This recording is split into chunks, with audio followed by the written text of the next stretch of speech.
Part 7, the Heretic Pharaoh and Aftermath. This is Part 7 of my ancient Egyptian legal history.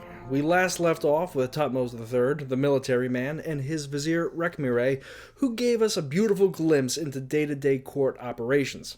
I dorked out a lot while I was reading that. We will now pick up with his successors Amenhotep II, Thutmose IV, and Amenhotep III.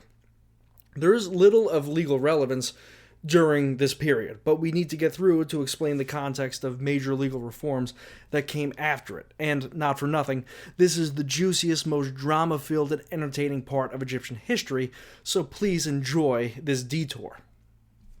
Amenhotep II is notable for having a chief steward named Khenamun, which I appreciate because it sounds like my name, and Thutmose IV has a few stele dating from his reign with inscriptions pertaining to military expeditions in the north and south, a peace agreement with a place called Mitanni, a country that's situated in what is now Syria and southern Turkey, and he also sent an expedition to restore the Sphinx, which had fallen into disrepair. Our real story begins with his heir, Amenhotep III. His reign marked a subtle shift in Egyptian religion. The main new kingdom god was Amun. Amenhotep III began styling himself as the son of Amun-Ra, a sort of composite sun god. His throne name that he took translates to "the Lord of Truth is Re." And there was a minor deity at the time, the Aten, which is basically the sun disk itself. It's an aspect of the sun god Re. Amenhotep slowly moved from the worship of Amun-Ra to the Aten directly. His wife named a boat the Aten Gleams, and he even named one of his daughters after the sun disk. The pharaohs had these things called Sed festivals, which was an ancient tradition even at this time.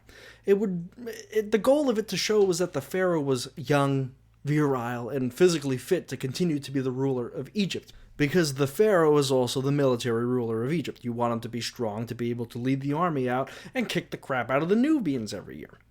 So the Sed festival was a kind of rebirth or rejuvenation. During one of these rebirth and rejuvenation festivals, Amenhotep III adopted the title of Aten Tejen, which translates to the dazzling sun disk. Remember that pharaohs were also gods, so here what we have is Amenhotep III literally declaring himself to be the sun god. Or the sun disk, I should say.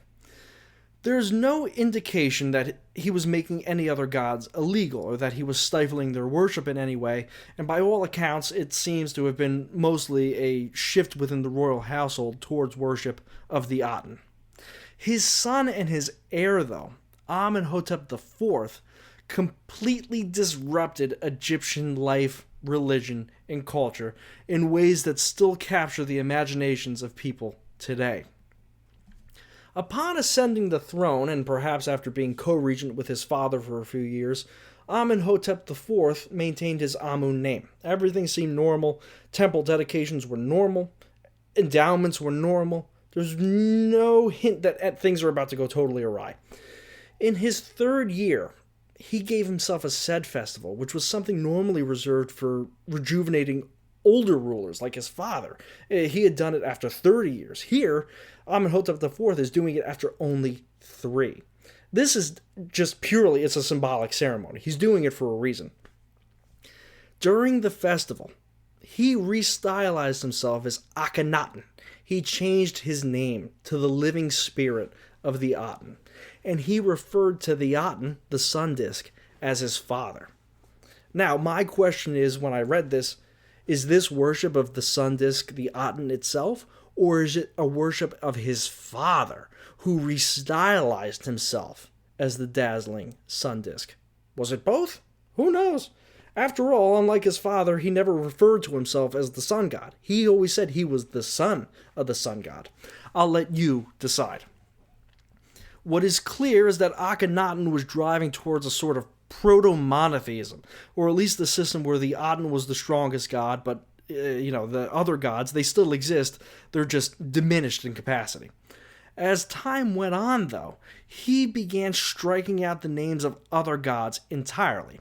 From his 9th year onward, there was only one god, the Aten. This thoroughly irked the Amun priesthood in the capital of Thebes, which was also the spiritual heart of Egypt, and it looks as if he was almost thrown out of the city and forced to build a new capital. It could have been voluntary, but I'm inclined to think that they drove him out of town. He chose a barren site halfway between Thebes and Memphis, which he named Akhetaten, the horizon of the Aten, which is modern-day Amarna. There, Akhenaten functioned as high priest, the only priest able to intercede with the god on behalf of his people. For our purposes, the archaeological site is significant because of the Amarna archives. Eric Klein recently published a book called Love, War, and Diplomacy focused on the Amarna period. I found it very entertaining. Toby Wilkinson's book also provides an entertaining narrative.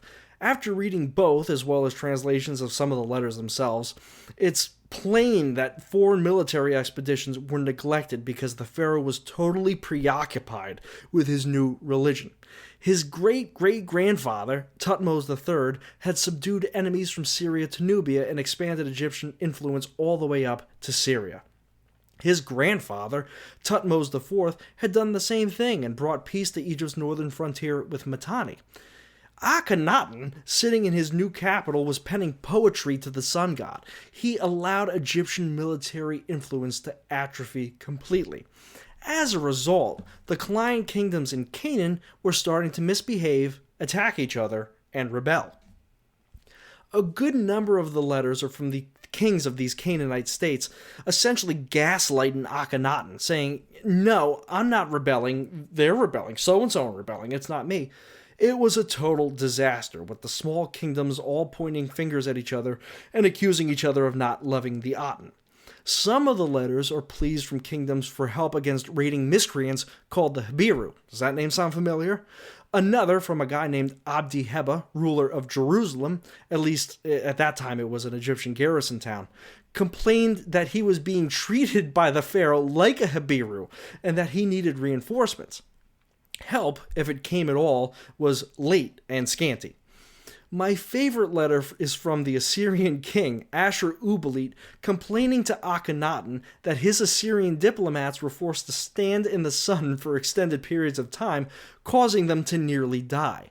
It's even funnier when you realize that Akhenaten, the sun worshipper, probably made them stand outside on purpose because of some ritual.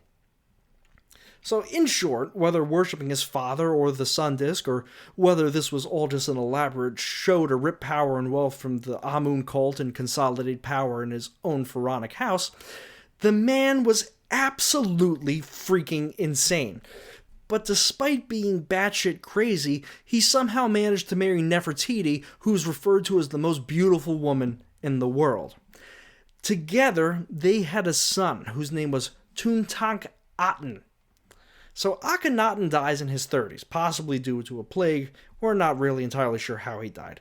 In Mika Waltari's fictional account of the Amarna period, titled The Egyptian, which is a very good book and I encourage you to read it, Akhenaten is plagued with seizures, and he's essentially killed by his vizier and his top general, Horemheb. Horemheb is the guy that we're trying to get to here to continue our discussion on the Egyptian laws, and we have only a little bit more of a way to go.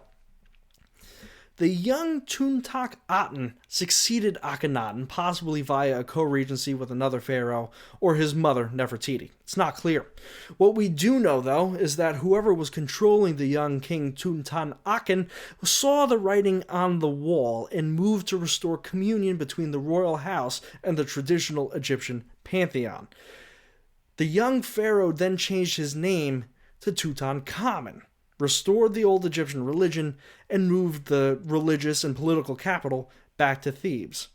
I introduce you, ladies and gentlemen, to the famous King Tut. He was married to his sister, Ankis Sanamen, whose name was previously Ankis Sanaten, after the Aten. Now, it's clear that young King Tut died maybe at 18 or 19 years old under mysterious circumstances. He had no sons. His vizier, who was a civilian named Ai, succeeded him. But the question is, how? And the story of Ai's succession to the throne, it needs to be made into a movie. And it needs to be made into a movie now. This is the story of the Zananza affair. Shuppi-Luliuma I, king of the Hittites who recently expanded into Syria at expense of Egyptian influence under Akhenaten, received a letter in his palace from Egypt. It was written by somebody purporting to be the queen. She said that her husband had died and that she had no sons, but that it was known that Shuppi-Luliuma had many sons. She asked if he, king of the Hittites, could send one of his sons to Egypt, saying further that she refuses to marry a servant of hers, and that she is afraid. Remember, the inheritance laws of Egypt were matrilineal. Royal blood was matrilineal. Amenhotep III forbade any Egyptian princess from marrying a foreign man because the foreign man, upon his death, would become Pharaoh of Egypt. This letter was not just offering Shuppi-Luliuma a diplomatic marriage. The letter was offering one of his sons to become the king of Egypt. Shuppi-Luliuma wasn't stupid. He rightfully called BS and sent an envoy to Egypt to go check things out. His messengers returned, surprisingly confirming that yes, King Tut had died and the queen was without a husband or son, probably fending off suitors. His second guessing appears to have made Ankhesenamun angry because she sent him a second letter lambasting him for doubting her.